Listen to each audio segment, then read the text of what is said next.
வணக்கம். ஒரு மாபெரும் வெற்றி விழாவாக முடிந்த மாநாட்டை பற்றி சில இதுகள் சொல்லலாம் அப்படின்னு நான் இந்த காணொலியில ஆசைப்படுறேன்.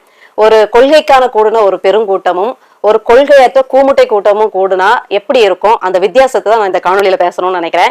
ஏற்கனவே இந்த வித்தியாசத்தை பத்தி, ஏன்னா இதை பத்தி நம்ம பட்டியலிட்டு போயிட்டு போனா குறைஞ்சது 1 மணி நேரம் குறைஞ்சது ஆகும். எவ்வளவு சுருக்கி ஷார்ட் அண்ட் ஸ்வீட் அப்படின்ட்டு உங்களுக்கு இனிப்பா குறுகலா தரணும்னு நினைச்சாலும் அதுக்கு 1 மணி நேரம் ஆகும். அப்படிங்கறதுனால நாங்களே பிச்சு தான் நிறைய கிடைக்கிற தளத்துல எல்லாம் பேசுறோம். தமிழ் முழக்கத்துல கொஞ்சம் பேசியிருக்கோம். நானும் தங்கை ஃபாத்திமா ஃபர்கானாவும் தமிழ் ஆளுங்கிற சேனல்லையும் நான் தனியா பேசியிருக்கேன் இதை பத்தி. இப்ப என்னோட சேனலான சுட்டும் சுடர்லையும் எஞ்சியது, விட்டு போனது, சொல்ல மறந்தது அப்படிங்கிற விஷயத்தையும் பேசிடலாம் அப்படின்னு நினைக்கிறேன். பாத்தீங்கன்னா தமிழ் ஆளும் அதுல நான் சொல்ல விட்டது அப்படிங்கறதுல இருந்து இங்க தொடரலாம்னு நினைக்கிறேன். அதையும் கொஞ்சம் போய் பாத்துருங்க. பார்த்தா உங்களுக்கு அந்த சிறப்பம்சங்கள் என்ன, வித்தியாசங்கள் என்ன அப்படிங்கிறது உங்களுக்கு நல்லாவே புரியும். குருதிக்கொடை பாசறை, ஏற்கனவே குருதிக்கொடை பாசறை உலக அளவுல ஃபேமஸ், அதாவது உலக அளவுல பேர் போனது அப்படின்னு நம்ம சொல்லலாம். ஏன்னா அதாவது ஆலயங்கள்ல போதகர்கள்ல இருந்து நாம் தமிழர் கட்சியை பிடிக்குதோ பிடிக்கலையோ, அண்ணன் சீமானுக்கு ஆதரவு இல்லையோ, ஆனா நிறைய ஆலயங்கள்ல போதகர்களாலே பாராட்ட பெற்றிருக்குது. என்னன்னா இந்த நாம் தமிழர் கட்சின்னு ஒரு கட்சி இருக்கு, அதுல உள்ள குருதி கொடை பாசறை இது கொடுத்த ரத்த தானம் குருதி கொடை மாதிரி இந்த இந்தியாவுல யாரும் கொடுத்தது கிடையாது. ரத்தத்தை அவங்க தண்ணி மாதிரி கொடுக்குறாங்க அப்படின்னு சொல்லணும். அதாவது குருதியை தானமா கொடுக்கறத ஒரு உயிர் மூச்சா, உயிரை காக்கக்கூடிய ஒரு வேலையை உயிர் மூச்சா நின்று செய்துட்டு இருக்காங்க. இத பொறுப்பாளர் அண்ணன் அரிமா அண்ணனுக்கு நம்ம ஒரு பெரிய பாராட்ட சொல்லிதான் ஆகணும். அவருடைய முகத்துல கூட அந்த பெருமிதம் இருந்தது. ஏன்னா ஒரு சிறந்த தலைவனுக்கு கீழே இயங்குற தளபதிகள் பொறுப்புணர்வோட இருந்தாதான் இதெல்லாம் நடைமுறைப்படுத்த முடியும். வெற்றிகரம் சொல்றதை தாண்டி நம்ம யோசிச்சு பார்க்க முடியாத அளவுக்கு அதை கொண்டு போக முடியும். ஏன்னா இந்த மாநாட்டுல மட்டும் கொடுத்த ரத்த குருதி கொடையோட அளவு என்னன்னு பாத்தீங்கன்னா 600 யூனிட். அதை நீங்க கணக்கிட்டு பாத்தீங்கன்னாலே தெரியும் இது எவ்வளவு தூரம் நினைச்சு பார்க்க முடியாத அளவுக்கு நடந்திருக்கு. நம்முடைய கட்சிக்கு அப்பாற்பட்டு நாடகத்துக்கு நடிக்க வந்தவங்க இதை பார்த்துக்கிட்டு ஒரு எழுச்சியா போய் என்ன செஞ்சாங்கன்னா அவங்களும் ரத்த தானம் கொடுத்ததை பார்க்க முடிஞ்சுது. இப்படி ஒரு நல்ல காரியம் அடுத்தவங்க எவ்வளவு தூரம் பாதிக்குது. அதாவது சில கட்சிகளோட கூட்டங்கள் பாதிப்பை எப்படி கொடுக்கும்னா துக்ககரமா கொடுக்கும், துயரமா கொடுக்கும், ஒப்பாரி வைக்கிற மாதிரி கொடுக்கும், இல்ல ஓங்காரம் விட்டு அழுற மாதிரி கொடுக்கும், இல்ல சமாதியில விழுந்து அழுற மாதிரி கொடுக்கும். வேற இன்னும் சில 50 ஆண்டு திராவிடங்கள் ஆரியங்கள் பொதுக்கூட்டம் நடத்துச்சுன்னா பாதிப்பு எப்படி கொடுக்கும்னா வீட்டுல மனைவியோட தாலியே பறி போகிற மாதிரி வீரனை போட்டுட்டு அதிவீரனை போட்டுக்கிட்டு வா, நான் ஸ்நாக்ஸ் தாரேன், உனக்கு பிரியாணி தாரேன் அப்படின்னு கூட்டிட்டு வரோம். டெம்போலையும் லாரிலையும் அடைச்சி வச்சு மந்த மாதிரி கூட்டிட்டு அது ஒரு பாதிப்பை கொடுக்கும். அப்புறம் அறிவாளோட கொலையையும் கொலையுமா அறுத்துட்டு போற மாதிரி ஈனத்தனமா செயல்களை கொடுக்கக்கூடிய பாதிப்புகளை தான் கொடுக்கும். அதே மாதிரி இளைஞர்கள் ஆர்வமா போய் குருதி கொடுக்க போகும்போது செவிலியர்கள் கேக்குறாங்க, நீங்க கடைசியா எப்போ குருதி கொடுத்தீங்கும் போது 2 மாசத்துக்கு முன்னாடி தான் கொடுத்தோம்னா அதெல்லாம் முடியாது, குறைஞ்சது 3 மாசமாவது ஆகணும், அதனால நாங்க இப்ப எடுக்க மாட்டோம் திருப்பி அனுப்பினா அவங்க ஏமாற்றமா போறாங்க. இதெல்லாம் எங்கெங்க நடக்கும்? இந்த குருதி கொடைக்கு இது கொடைதான். இந்த ரத்தத்துக்கு காசு கொடுக்க போறதுல இல்ல மஞ்சள் பையில வாழைப்பழம், ஆப்பிள், வெத்தலைப்பாக்கு எல்லாம் போட்டு எந்த பரிசும் கொடுக்க போறதும் கிடையாது. ஆனாலும் கொடுத்துட்டு போறாங்கன்னா 2 மாசத்துக்கு முன்னாடிதான் குருதி கொடுத்துட்டு இருக்காங்கன்னா நாம் தமிழர் கட்சி தொடர்ச்சியா குருதி கொடுக்கறதுல எவ்வளவு தூரம் முனைப்பா இருக்குது. அப்போ குருதி கொடுக்கறதா இருந்தா அவங்க ரத்தத்துல ஆல்கஹால் இருக்கக்கூடாதுன்னா எவ்வளவு தூரம் இந்த டாஸ்மாக்ல இருந்து விலகி இருக்குது ஒரு இளைஞர் சமூகம் அப்படிங்கிறதையும் இந்த நிகழ்வுகள் எடுத்து காட்டுது. இதெல்லாம் நீங்க சல்லடை போட்டு பேசணும். இதை பேசுறதுக்கு எந்த ஊடகமும் இல்ல. இதை பேசாம உட்கார்ந்துட்டு சீமானுக்கு ஏது இவ்வளவு வருமானம், இவ்வளவு பெரிய பிரம்மாண்டமான இத கூட்டத்தை கூட்டுறதுக்கு திமுகவிடம் வாங்கின பெட்டிதான் காரணமா, பாசகவிடம் வாங்கின பெட்டிதான் காரணமா, இல்ல ஆஸ்திரேலியா அதிபரோட பேசி வாங்கின பெட்டிதான் காரணமா அப்படின்னு பேசி உங்க மூளையை இதுலதான் பிதிக்கி கசக்கி வேலை செய்யறீங்களே தவிர இது எவ்வளவு ஒழுக்கமும் நேர்த்தியும் சுய கட்டுப்பாடோட நடந்திருக்கு அப்படிங்கிறத சிற்சில ஆட்களே சிலாயிக்கிறீங்க. சில ஊடகங்கள் உண்மையிலுமே அதை பெருமிதமா சொன்னாலும் என்ன பண்றீங்க, வஞ்ச புகழ்ச்சி அணி மாதிரி அப்படி நீங்க பாசிட்டிவா சொல்லிட்டு அப்புறம் இதற்கு ஏது இவருக்கு காசு, இதற்கு ஏது இவருக்கு இவ்வளவு காசு, எவ்வளவு காசு அப்படிங்கறத அதிகாரப்பூர்வமாக அவரோட நாம் தமிழர் கட்சி வலைதளத்திலே கிட்டத்தட்ட 1.5 கோடி கிட்ட திரள் நிதியாக வந்திருக்கிறது தெரியுது. இன்னும் எத்தனை பேர் அனுப்ப ஜிபே வசதி இல்லாதவங்க இருப்பாங்க, ஜிபேல கொடுக்க விருப்பம் இல்லாதவங்க நேரடியாக அண்ணனை பார்த்து பொறுப்பாளர்களை பார்த்து கொடுத்ததும் உண்டு. நிறைய பேரு எங்களுடைய பெயர் சொல்ல வேண்டாம்னு கொடுத்ததை பார்த்தது உண்டு. யாருமே அப்படி கொடுத்துக்கிட்டு நான் தான் கொடுத்தேன்னு கூட காமிக்க கூடாதுங்கிற மாதிரி கொடுத்துட்டு போனதெல்லாம் உண்டு. அப்போ தன்னை வெளிப்படுத்தாம கொடுக்கறதெல்லாம் எந்த இதுல வந்து உங்ககிட்ட நாங்க அதை வந்து பப்பரப்பான்னு போட முடியும்? ஊர்ல இருந்து ஒரு அம்மாவும் மகனும் வந்திருந்தாங்க. கண்ணார பார்த்தது சொல்றேன். மாநாட்டுக்கு வர முடியலன்னா என் கணவர் வந்து இதுக்கெல்லாம் அனுப்ப மாட்டாரு. ஏன்னா இந்த கட்சி மீது பற்று எனக்கும் என் பிள்ளைங்களுக்கும் தான் இருக்கு, என் கணவருக்கு கிடையாது. இங்க சென்னையில வந்து பையனுக்கு ஒரு வேலையா வந்தோம், மாநாட்டுக்கு வர முடியாதனால என்னால உதவி பண்ண முடியல, இந்தாங்க வச்சுக்கோங்க, என்னுடைய பேரோ எதுவும் வெளியில வந்துடக்கூடாது, என் கணவருக்கு நான் வந்து இப்படி உங்களுக்கு நன்கொடை தரது தெரியக்கூடாதுன்னு ஒரு சிறிய தொகையை கொடுத்துட்டு போறாங்க. இப்ப இந்த தொகைகளை எல்லாம் நீங்க வெள்ள அறிக்கையா கேட்டு அவங்க கணவன் அடி வாங்கி கொடுக்கணுமா? இப்படியெல்லாம் நெருக்கடிகள் இருக்கின்றன. எத்தனையோ கார்பரேட்டுகள் தங்களை வந்து வெளியில தெரியக்கூடாது, அதிகார வர்க்கத்தை தெரிஞ்சா எங்களுக்கு ஆப்படிச்சிருவாங்க, எங்களுடைய நாங்களே ஏதோ கொஞ்சம் கஷ்டப்பட்டு ஒரு நிறுவனம் நடத்தி பழச்சிக்கிட்டு இருக்கோம், எங்களுக்கு வந்து பிழைப்பு கட்டு போயிரும், எங்களை வந்து வெளிப்படுத்த வேண்டாம், சில தொகைகள் கொடுத்துட்டு போறாங்க. நீங்க பாட்டுக்கு வந்து வலைதளத்துல ஒன்றதான் இருக்குது, மீதி ஒன்றை எப்படி வந்ததுன்னா மீதி ஒன்றை இப்படிதான் வரும். அதனால எங்கேயும் போய் திருடல, திருட்டு திராவிட மாதிரி திருடல, திருட்டு திராவிட மாதிரி உலக வங்கியில கடன் வாங்கல, மக்களே தன்னெழுச்சியா கொண்டு வந்து கொடுக்குறாங்க, முகம் பார்த்து கொடுக்குறாங்க, முகம் பார்க்காம கொடுக்குறாங்க, ஆதாரபூர்வமா கொடுக்குறாங்க, ஆதாரம் இல்லாம வேண்டாம் எந்த ஒரு சோனம் நாங்க கொடுத்து தெரியக்கூடாதுன்னு சொல்லி கொடுத்துட்டு போறாங்க. இப்படி கொடுத்து கொடுத்து சிறு துளி பெருவெள்ளம் மாதிரி தான் இந்த காரியங்கள் நடக்குதே தவிர மற்றபடி உங்க கற்பனை குதிரைகளுக்கெல்லாம் இங்க பதில் சொல்லிட்டுலாம் இருக்க முடியாது. இருந்தாலும் சிலவற்றை நம்ம நேர்ல பார்க்க நேரனால சொல்லாம வந்து ஆறல மனசு அப்படின்னு தான் சொல்லணும். அடுத்தது இன்னொரு பாசறையை நம்ம மெச்சிதான் ஆகணும். சுற்றுச்சூழல் பாசறை அவருடைய பொறுப்பாளரையும் எனக்கு நல்லா நன்கு அறிவேன், ரொம்ப பொறுப்பு மிகுந்தவங்க. அப்படி எள்ளுனா எண்ணெய் அனுப்பாங்க அப்படின்னு சொல்லுவாங்க இல்லையா, அதுக்கு அவங்க உதாரணம். ஏன்னா சுற்றுச்சூழல் பாசறை இயங்காம ஒரு கூட்டம் நடத்தவே முடியாது. ஒரு மகளிர் சம்பந்தமான ஆர்ப்பாட்டமானாலும் சரிதான், கூட்டம்னாலும் சரிதான், கண்டன கூட்டம்னாலும் சரிதான், பெரிய பெரிய மாநாடு கலந்தாய்வு கூட்டம் எதா இருந்தாலும் சுற்றுச்சூழல் பாசறை தானாகவே அதுல வந்து இயங்க வேண்டிய ஒரு கட்டாயமும் ஒரு ஆசையா அவங்க இயங்க வேண்டிய அவசியமும் ஆயிருது. அப்போ அந்த அவசியத்தை உணர்ந்து அவங்க வந்து குறிப்பா எல்லா மாநாட்டிலையுமே அவங்க சிறப்பா அதை செஞ்சிருப்பாங்க. இந்த மாநாட்டுல இன்னும் சிறப்பா செஞ்சாங்க. நெகிழியை எப்படியாவது தவிர்த்தே ஆகணுங்கிறதுல மிகவும் குறிக்கோளோட இருந்து சில்வர் டப்பாக்கள்ல வந்து அவங்க வந்து அந்த தண்ணியை ஊத்தி கொடுத்து எந்த சலம்பலும் இல்லாம அதை நேர்த்தியா அந்த குடுக்கல் வாங்கலிப்பும் சின்ன சின்ன கூட்டங்கள்ல கல்யாண வீடுல கூட ஒரு தண்ணியை இப்படி 2 கை பரிமாறதுக்குள்ள ஒரு சத்தம் வரும், பாட்டில் விழும், எனக்கு உனக்குன்னு ஒரு சத்தம், இங்க கொடு அங்க கொடு, அதாவது அவசியமான சத்தம் தான் அதுவே, இங்க கொடுங்க, இங்க ஒருத்தர் கேட்கறாங்க அங்க ஒருத்தர் கேட்கறாங்கிற ஒரு சத்தமும் அப்படி ஒவ்வொரு இடத்துலயும் சத்தம் கேட்டா அந்த கூட்டத்துல அண்ணன் பேசுறதே கேட்காது, அது வந்து நிறைய ஊழ விடுற சத்தமா ஆயிரும், அவசியமான சத்தமே அனாவசியமா சத்தமா மாறிடும்.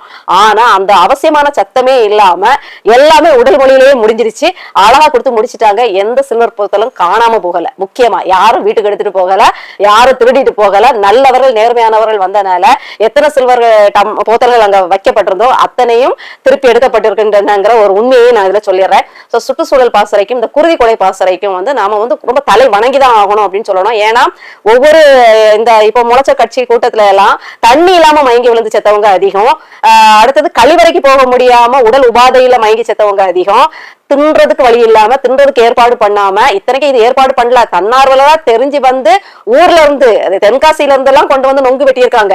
அந்த அளவுக்கு இந்த கூட்டத்துக்கு இப்படிதான் இதுதான் சாப்பிடுவாங்கன்னு தெரிஞ்சுக்கிட்டு அந்த ஊர் பொருட்கள் தேவைக்கு எது தேவையோ இப்ப இந்த கூட்டத்துல மக்கள் எது சாப்பிட்டா தெம்பா இருப்பாங்கன்னு பார்த்து பார்த்து அந்த விற்றதை நம்ம பார்க்க முடிஞ்சது. இப்படி சுற்றுச்சூழல் பாசறை இந்த குருதி கொடை பாசறை வந்து ஒரு குருதி கொடை பாசறை உயிர் காக்குறதுக்கு போராடுது, இங்க சுற்றுச்சூழல் பாசறை உடனடியா அங்க உயிரை வந்து காப்பாற்றுற வேலைகள்ல ஈடுபடுது. ஏன்னா தண்ணி குடிச்சிட்டாங்கன்னா போதும், அவங்க வந்து ஓரளவுக்கு சர்வைவ் ஆயிடுவாங்கன்னு சொல்லுவாங்க, பழச்சிருவாங்க.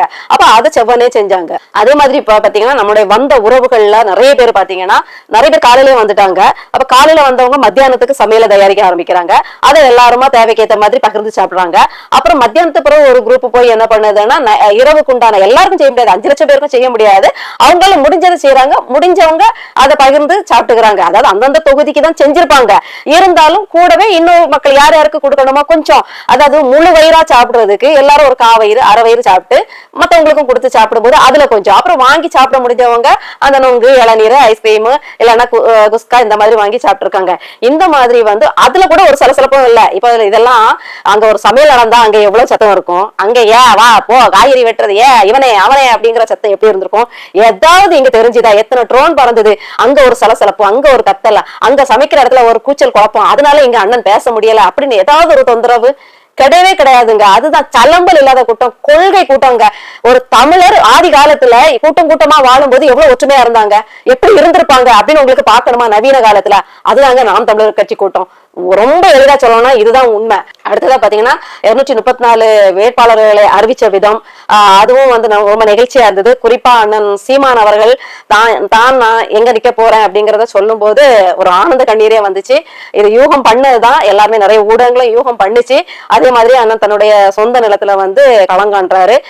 கண்டிப்பா சட்டமன்றத்துல இல்ல, அது வந்து ஒரு பெரிய பேரிடியா மத்தவங்களுக்கு விழுற மாதிரி அண்ணன் வந்து ஒரு உன்னதமான இடத்துக்கு, அந்த புலி பாய்ச்சல் பாஞ்சி பாஞ்சி அந்த காணொலியில பார்த்த மாதிரி 2026 கோட்டையில நிக்கிற மாதிரி இருந்துல, அதுதான் மெய்யா நடக்கும் அப்படிங்கறதுதான் என்னோட எண்ணம். இப்படியா போயிட்டு இருக்கும். அதே மாதிரி இதுல நான் இன்னும் ஒரு விஷயத்தையும் சொல்லணும்னு நினைக்கிறேன். 234 தொகுதிக்கும் அவர் போட்டிருக்கக்கூடிய அந்த வேட்பாளர்களுடைய பிரதிநிதித்துவம், இதை வந்து நான் தனியா ஒரு காணொலியில தமிழ்நாட்டுல என்னென்ன குடிகள் இருக்கு, அந்த குடிகள் எத்தனை சதவிகிதம், அந்த சதவீதத்துக்கு ஏற்ப அண்ணன் எப்படி எப்படி வேட்பாளர்களை நிற்பாட்டினாருங்கிறத வருங்காலங்கள்ல நான் ரத்தின சுருக்கமா உங்களுக்கு புரியும்படியா தனியா ஒரு காணொலியில நான் தெளிவா சொல்லுவேன். இப்போ நான் வந்து மேலோட்டமா சொல்லிடுறேன். தமிழ்நாட்டுல எத்தனை தமிழ் குடிகள் இருக்குதோ அத்தனை தமிழ் குடிகள் எத்தனை சதவிகிதமோ அந்த சதவீதத்துக்கு ஏற்ற வகையில பிரதிநிதித்துவம் கொடுத்திருக்காரு.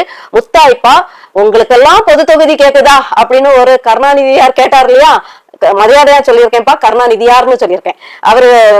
அவரு கேட்டார் இல்லையா, என்னவோ அவர் வந்து ஓங்கோல்ல வந்து பிராமண குலத்துல பிறந்து இங்க வந்தது மாதிரியும், அவரே தமிழ்நாட்டுல சிறுபான்மையிலேயே சிறுபான்மை, அவரே அவருக்கு ஒரு குல பெயரை வச்சுக்கிட்டாரு. இப்படி இருக்கக்கூடிய நேரத்துல இவரு வந்த பிடாரி ஊர் பிடாரிய விரட்டிச்சாங்கிற மாதிரி வந்த பிடாரி நம்முடைய தமிழ் இனத்தை ஆளை பார்த்து கேக்குறாராம், உங்களுக்கெல்லாம் பொது தொகுதி கேக்குதா அப்படின்னு கேட்ட இந்த நிலத்துலதான் அண்ணன் சீமான் அவர்கள் புறக்கணிக்கப்பட்ட இருளர் சமூகத்தை சேர்ந்த ஆதி பழங்குடியினரை பொது தொகுதியில நிப்பாட்டுறாரு. அப்படி ஒரு பெரிய புரட்சி செய்யறாரு. இதுக்கு முன்னாடி அப்படிதான் செஞ்சுட்டு இருந்தாரு, இப்போ அதை செய்யறாரு. திருநங்கைக்கு கண்டிப்பா வாய்ப்பு கொடுக்கணும், அவர்களுக்கு உண்டான பிரதிநிதித்துவம் எடுக்கணும். திருநங்கைகள் பிச்சை எடுக்க பிறந்தவர்கள் அல்ல, திருநங்கைகள் பாலியல் தொழிலுக்கு நேர்ந்து விட்டவங்க கிடையாது, அவர்களும் சக பெண்களை போல வாழணும், அவர்களும் பெண்கள் தான் அப்படிங்கிற உண்மையை புரிஞ்சுக்கிட்டு அப்ப அவர்களுக்கான ஒரு பிரதிநிதித்துவத்தை நம்ம கொடுத்தாதான் அவர்கள் அதிகாரத்துக்கு வந்து அவர்களுக்கான சமூக மேம்பாட்டினை வந்து செய்வாங்க அப்படிங்கிறதுக்காக அதுக்கு விசேஷமா வில்லிவாக்கத்துக்கு ஒரு வேட்பாளரை தேர்வு செஞ்சு அறிவிச்சாங்க. அப்படியாக வழக்கறிஞர்கள், பொறியாளர்கள், ஆசிரியர்கள், மருத்துவர்கள் அப்படின்னு ஒரு பெருங்கூட்டத்தை அண்ணன் இளைஞர்களுக்கு அதிக வாய்ப்பு கொடுத்து அந்த வேட்பாளர்கள் தேர்வுங்கிறது திரும்ப நான் ஏற்கனவே ஒரு காணொலியில சொல்லியிருக்கேன். அது மாதிரி பொறுக்கு விதை மரபினன் அப்படிங்கிறத அண்ணன் நிரூபிச்சிருக்காங்க. அடுத்தது இன்னைக்கு வேலூர்ல ஒரு நடிகன் நடிச்சதை நான் உங்ககிட்ட சொல்லி ஆகணும். ஏற்கனவே அவர் வந்து வெள்ளித்திரையில நடிச்சு அழுது கமுறி பஞ்ச டைலாக் பேசி நம்மளை பஞ்சராக்கி நம்மளை மகிழ்வித்ததெல்லாம் நாம உணர்ந்தது உண்டு. இப்ப நேரடியாவே அவர் வந்து நடிக்கிறத நாம வந்து கண்கூடா பார்க்க முடியுது. பாத்தீங்கன்னா அந்த நடிகன் ஒரு கதையை சொன்னாரு. ஜல்லிக்கட்டுல வந்து காளைய அடக்குனாங்களாம். ஏற்கனவே பெரிய வீரர்கள்னு பீத்திக்கிட்ட ஜாம்பவான்கள் எல்லாம் அடக்கி பார்த்து அதை அடக்க முடியாம, நாங்களாக்கும் யார் தெரியுமா நாங்க அடக்கிடுவோம் அப்படின்னு பீத்திக்கிட்டு போனவங்க எல்லாம் அடக்கவே முடியாம போய் சோர்ந்து படுத்துட்டாங்களாம். அப்போ ஒரு சின்ன பையன் நான் அடக்குறேன் அப்படின்ட்டு புதுசா களத்துக்கு வாரானா. அப்ப அவனை பார்த்து நாங்கள் எங்களாலே முடியல, உன்னால முடியுமாப்பா, நீ ஒரு தம்மா துண்டு பையன் அப்படின்னு எகத்தாளம் பண்ணாங்களாம். இவர் அப்படியே போய் போறாராம், மாடு அப்படி முட்டுறதுக்கு வருதான், கொல்ல வருதான், முறுத்துதான். இவர் பயப்படாம அப்படியே ஒரு புல்லு கட்டை உருவி அதுகிட்ட கொடுத்தாராமா, மாடு புல்லு கட்டை தின்னுட்டு அப்படியே போயிடுச்சாமா. அப்ப எல்லாரும் அதிசயப்பட்டு கேக்குறாங்களாம், எப்பா எங்களாலே முடியல, உன்னால எப்படி முடிஞ்சது, ஒரு புல்லுக்கட்டை காமிச்சு மாடை அடக்கிட்டியப்பா அப்படின்னா, அதுக்கு என்ன தேவைங்கிறது எனக்கு தெரிஞ்சிருந்தது, அதுக்கு பசியா இருந்ததுங்கிறத நான் புரிஞ்சுக்கிட்டேன். பசிக்கு புல்லதான் கொடுக்கணும் அப்படின்னு தெரிஞ்சனால நான் வந்து பசிக்கு புல்லதான் கொடுத்தேன், அது வந்து அடங்கிடுச்சு அப்படின்ட்டு இந்த புத்திசாலியான இந்த அறிவு ஜீவி மூளை வெடிச்சு அப்படி ஆறா ஓடக்கூடிய இந்த நடிகர் சொல்றாரு. நான் கேக்குறேன் இந்த நடிகர்கிட்ட, ஜல்லிக்கட்டுல காளைய அடக்குறதுக்கு பேரு ஜல்லிக்கட்டா இல்ல காளைக்கு புல்லு போட போறது ஜல்லிக்கட்டா? அட கோமாளி மடையா, ஏற்கனவே அதை வளர்த்த எஜமான, அது டயர்ட் ஆகிடக்கூடாது, அது வீரமா நிக்கணும், அது வந்து எந்த வீரனுக்கும் அடங்கிடக்கூடாதுன்ட்டு புண்ணாக்கு கேளு, புண்ணாக்கா கொடுத்து கூட்டிட்டு வந்திருப்பான், புல்லா கொடுத்து கூட்டிட்டு வந்திருப்பான். அது வயத்தை ரொப்பி அதுக்கு என்னென்ன எனர்ஜி ஆற்றல் கொடுக்கணுமோ அத்தனை வகையான உணவையும் கொடுத்துட்டு தான் அவன் ஜல்லிக்கட்டுக்கு அந்த நேரம், அந்த ஜல்லிக்கட்டுக்கு அது வர்றதுக்கும் அந்த உணவுக்கும் ஜீரணிக்கிறதுக்கு எல்லாம் எவ்வளவு இடைவெளி இருக்கணும் அப்படிங்கறத தெரிஞ்சுக்கிட்டு அவன் மருத்துவ உதவியோட எல்லாத்தையும் கொடுத்துட்டு தான் ஜல்லிக்கட்டுக்கே கொண்டு வந்திருப்பான். அப்புறம் எங்கே இருந்து உங்களுக்கு அந்த ஜல்லிக்கட்டு காலம் வந்து பசியா இருந்ததுன்னு தெரிஞ்சுது? பசிக்காத மாடுக்கு கொண்டு புல்ல கொடுத்து ஓவர் தீச்சு கொடுத்துருக்க. அப்போ உனக்கு அந்த நடிக கோமாளிக்கு ஜல்லிக்கட்டுல மாடை அடக்கணும்னு தெரியல, புல்லு கட்டை போட்டு புல்லு கொடுக்க வந்திருக்கு, சாப்பிட வைக்க வந்திருக்குது. அப்ப ஜல்லிக்கட்டு எதுக்கணும் இதுக்கு தெரியல, மாடு அடக்குற வேலைக்கு இது தீவனம் போட வந்திருக்குது. அப்போ ஒண்ணு இப்படிப்பட்ட முட்டாளா இருக்கு இந்த நடிகை கோமாளி, இன்னொன்னு இப்படியே இதை புரிஞ்சுக்கலாம். என்ன சொல்ல வராருன்னா, நீங்க எல்லாம் இதுகிட்ட மல்லு கட்டி இதுக்கு என்ன கொடுக்கணும்னு தெரியாம மிக்சி, கிரைண்டரு, லேப்டாப்பு இப்படி எல்லாம் கொடுத்தீங்க. ஆனா எனக்கு தான் தெரியும் ஜல்லிக்கட்டு காளைக்கு என்ன கொடுக்கணும், என்ன அதுக்கு என்ன பசி, பைக் பசி, கார் பசி, வீடு பசி. அப்ப நாம இதுக்கு கார் கொடுக்கணும், பைக் கொடுக்கணும், நாம வீடு கொடுக்கணும், கொடுத்து ஓட்டா வாங்கணும், இல்ல இப்படி கொடுக்கறதா சொல்லி ஆசையை காட்டி நாம பதவிக்கு வரணும் அப்படின்னு உங்களுக்கு தெரிஞ்சிருக்கு அப்படிங்கறதையும் சொல்லலாம். அப்போ நமக்கு என்ன, நாம வந்து பசிக்கு செத்தவங்க, சோத்துக்கு செத்தவங்கன்னு இந்த நடிகன் சொல்ல வராரு. நாம சோத்துக்கு செத்தவங்க, இவர் சோறு தந்து நம்மள வாழ வைக்க போறாராம். இப்ப நம்ம கொலை பட்டியால கிடக்குறோம், நமக்கு வந்து சாப்பாடே வேற இல்ல. இந்த இந்த மாட்டுக்கு பசிக்கும் புல்லு கொடுக்கணுங்கிறதெல்லாம் இவர் கோடி கோடியா சம்பாதிக்கும் போது தெரியல. இவர் கோடி கோடியா வக்கனையா கருப்பு பணம் வாங்கி வரி ஏய்ப்பு செஞ்சு பங்களா வாங்கும் போது, பினாமி சொத்து வாங்கும் போது, வெளிநாட்டுல பதுக்கி வைக்கும் போதெல்லாம் மாட்டுக்கு வந்து பசிக்கும்னு அவருக்கு தெரியல. அப்ப புல்ல தூக்கி இப்படி மறைச்சு வச்சுக்கிட்டாரு. அவர் வீட்டுக்கும் அவருக்கும் அவருடைய நட்புறவுகளுக்கும் நண்பிகளுக்கும் வச்சுட்டாரு. இப்பதான் அவருக்கு தெரிஞ்சிருக்கு காளைக்கு பசிக்குது அப்படின்ட்டு. அதுவும் எப்பேற்பட்ட பசின்னு தெரிஞ்சிருக்கு, கொள்ள பசின்னு தெரிஞ்சிருக்கு, கொலகார பசின்னு தெரிஞ்சு அவர் வந்து வீர விளையாட்டுக்கு வந்த இடத்துல அதுக்கு பசியை கொடுத்து அந்த அந்த காளை எந்த நோக்கத்துக்காக வந்ததோ அதை மறக்கடிச்சு, அந்த திராவிடமும் ஆரியமும் எப்படி தமிழர்களோட வீரத்தை மழுங்கடிச்சதோ, எப்படி இந்த ஆரியமும் திராவிடமும் தமிழர்களின் உணர்வோட கலந்த வீரத்தை சீர்குலைச்சி சோம்பேறியாக்கி உழைக்காமலே இலவசம் கொடுத்து 1000 கொடுத்து 5000 கொடுத்து கடனை உடனே வாங்கி தேர்தலுக்காக ரூபாயை கொடுத்து மயக்கி படுக்க வச்சு சோம்பேறி ஆக்கி ஒரு இடத்துல மூலையில கடத்துச்சோ, அதே மாதிரி இந்த ஆளும் வந்து இதைதான் செய்ய போறேன் அப்படிங்கிறான். இவனை நம்பி ஒரு கூட்டம் வேற. ஒண்ணு இங்க இருந்து யோசிக்கணும், இல்ல இத பயன்படுத்தணும் ஒழுங்கா, இல்ல இந்த டயலாக் உங்களுக்கு எழுதி தராங்களா, ஸ்கிரிப்ட் எழுதி தராங்களா, அந்த டைரக்டர்ஸா அண்ணன் சீமான் சொல்ற மாதிரி மாத்தியே ஆகணும். உங்க நிழல்ல வந்து தன்னுடைய கோடிக்கணக்கான வாரி சுருட்டிய லாட்டரி சொத்துக்களை வச்சு உங்களை பகடக்காயாக்கி உங்களை முதல்வராக்கி இவர் துணை முதல்வர் மந்திரி இந்திரி எல்லா வேலையும் பார்க்கலாங்கிற நப்பாசையில உங்களுக்கு மூளையே இல்லைன்னு தெரிஞ்சுக்கிட்டு ஒரு கூட்டம் உங்களை சுத்தி சதி வேலை பண்ணிட்டு இருக்கு. ஜல்லிக்கட்டு என்ன விளையாட்டுனே தெரியாம பேசிட்டு இருக்கீங்க, எதுக்கு எந்த டயலாக் பேசணும்னே தெரியாம பஞ்சு டயலாக்கா பேசுறீங்க. 42 பேர் செத்ததுக்கு இன்னைக்கு வந்து அழுறீங்க, 6 மாசத்துக்கு பிறகு உட்காந்து அழுறீங்கன்னா நீங்க மனுஷனே கிடையாது. உண்மையிலே வெறும் நடைபணம். ஒருத்தனுக்கு துக்கம், ஒருத்த இறந்தா தன்னுடைய உறவோ நெருங்கிய உறவோ இறந்தா உண்மையிலே அந்த நேரத்துலதான் அழுத கண்ணீர் வராதவனுக்கும் வரும். கல் மனசுக்காரன்பாங்கல்ல, அப்ப கூட அவன் கூட அப்ப அழுதுருவான். ஆனா நீங்க 6 மாசம் கழிச்சு அழுறீங்கன்னா நீங்க மனசு பிறவியே கிடையாது. உங்களுடைய இதயம் ஒருத்தருடைய வலியை உணர்றதுக்கு 6 மாசம் ஆயிருக்குன்னா தமிழகத்தின் 8 கோடி பேரோட வலியை உணர்றதுக்கு உங்களுக்கு 8 ஜென்மம் எடுத்தாலும் ஆகாது.